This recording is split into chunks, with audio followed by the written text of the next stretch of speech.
everyone, welcome back to the channel. Today we got the engine block back, and I'm gonna read you this list of the stuff they did at the shop. Okay, degrease / clean engine block, cylinder heads and parts, pressure test, mag block, install 2 cylinder sleeves, bore cylinders oversize, final bore .040, change main bearing carrier and align bore, file fit piston rings, freeze plugs, oil galley plugs, and oil squirters. He spelled that wrong. Polish crankshaft, balance rotating assembly. They balanced that with the flywheel and the pressure plate on there. Pressure test cylinder heads, valve job with camshaft assemblies, and resurface cylinder heads. Okay, now this stuff on the table for today. So here's the block back from the engine shop. I think, which sleeves did they redo? They redid this one, and they redid this one. If you look on our older videos, you could see why, but to be honest with you, I can't even tell the difference other than they look much better than they did before. Yeah. And then they put this black paint on it, just, I don't know, to finish it. And you can see some of that. We'll cover that later. And then here's the crankshaft. They polished up all these little places where the pistons bolt to. And they balanced it, I guess. And then here's all the studs we're going to use. Assembly lube. And all that. We've got ARP head studs and main studs. And here's all the stuff we're going to be cleaning and putting back. The oil squirters and like some, it like covers up something. Alright, so here are the bearings. These are the main bearings and these are rod bearings.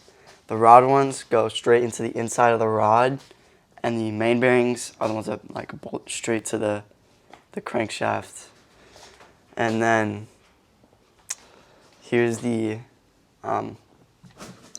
engine cradle. The engine cradle. So what they had to do was, this one got busted off. The old one we had got broken by the rod that broke off, and it like went by and snapped it. So we had to get a new one, and you can't just take a different cradle from a different block and then put it together because it won't line up. So they had to bore straight through it to make sure it lines up. Perfect. Yes. And then those are the rods. We have these new heads. Piston heads. Piston heads. Beautiful. And then we're going to clean up the water jacket with these little Dremel things. As you can see, there's like rust all up in there. Really like stopping all the flowage. So there's a bunch of rust and crust in there. We've got some brass brushes that we'll clean that off with. And then inside here, Joe, try to get a light, see if we could shine it down in there. There's a little light over there. Oh yeah, there we go. All right, yeah, so if you look down in there, there's a little bit of rough spots. We've got these long Dremel bits that we're gonna try to grind some of that stuff off just to clean it up a little bit. Ideally, if you can get your machinist to do this, it'll probably come out a lot cleaner and they can go all the way through. We're just gonna be able, we're just only gonna get like probably 4 or 5 inches down in there because we've got these. Show them those tools, Jonah. These little Dremel things. Yeah, I got these on Amazon for like 15 bucks. I'm not even sure how good they'll work, but we'll find out. That's what all this build is. And then these are clearance gauge ranges. No, clearance. This is a plastic gauge for measuring the bearing clearance. Yes. And then we got the old squirter too, the old oil squirter for reassembling the motor. Goofy. We're also going to scrub the block with some soapy water, what we were told, and then blow it off so it doesn't start rusting. Because, you know, being an engine shop, there's like metal dust and crust all over it. We just want everything to be clean as heck. And check out the engine bay. We got the engine bay painted. You know, it's It's not perfect, but better than what I could do. The paint shop did a pretty decent job for us, I think. So after we get the block assembled, we'll start working on that. All right, so we decided to do this video a little bit differently. There's basically, this video is going to turn into 3 videos. So one is going to be us just giving you the highlights of what it was, of the progress on the car. And then there'll be a separate video that's how-to, right? So we'll do one how-to for the rotating assembly, the pistons, and then another one for the crank. So if you want a how-to step-by-step on how we did this, go look at the how-to videos that I have. If you just want to see the highlights, keep watching this video, because I think there's 2 different crowds of people out there. There's some people that actually want to know how to do this, and so, or how we did this, and so they could see you know, some tips and stuff to help them out in their progress. I just want to drool. Yeah, and there's some people that just want to see a cool Z and see where we're at with the project. So.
Alright, so we finally got all 6 of the pistons into the block. So rotating assembly is now complete.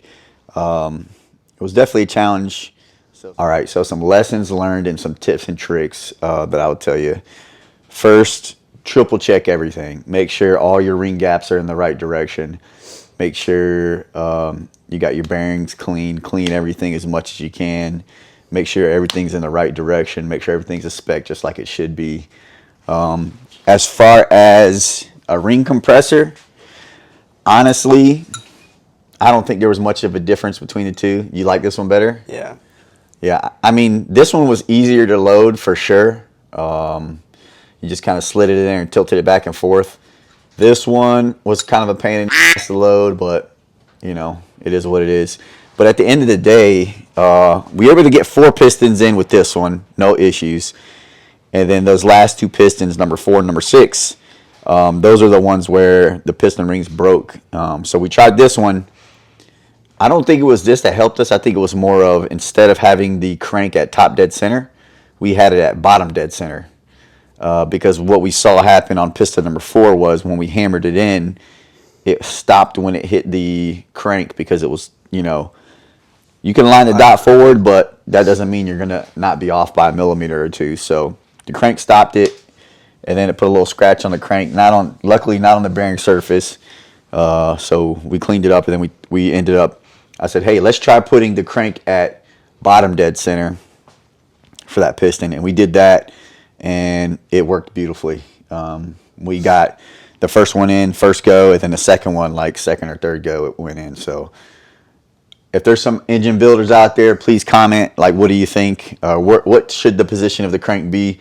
Bottom dead center or top dead center on that piston when you push it, when you hammer it in? What are your thoughts? I think bottom dead center. It was much easier. Yeah. Faster. It was a whole lot easier. Some other tips that I'd give you is make sure that you have all your parts ready to go and laid out. I think we had pretty much everything that we needed. But when we broke the piston rings, I had to order some more. So make sure you got a couple days planned.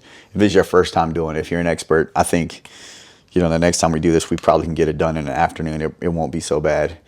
What do you think, Joe? All right, one more tip is when you're tightening down the rod caps and it's a little bit off from the bearing, it's going to bind up and you can't turn the engine over. So you gotta undo it and then line it back up. Yeah, and there's numbers on the rods that we bought, so as long as you have those numbers lined up. So we tightened it down, and then we looked at it and we said, holy cow, we got to flip it, and we flipped the rod cap and then tightened it down. Another thing too, another tip I'd like to give you is planning for all the parts you're going to need for an engine build. So what I typically like to do is, just like you saw in my old videos, I take a list of everything that I need for the build. I write it down as I'm pulling stuff apart. I will then take that list inside and then type it up into an Excel document, and I'll put a screenshot of what the current one looks like for this car in here. But basically, I take those parts that I need, and then I walk through.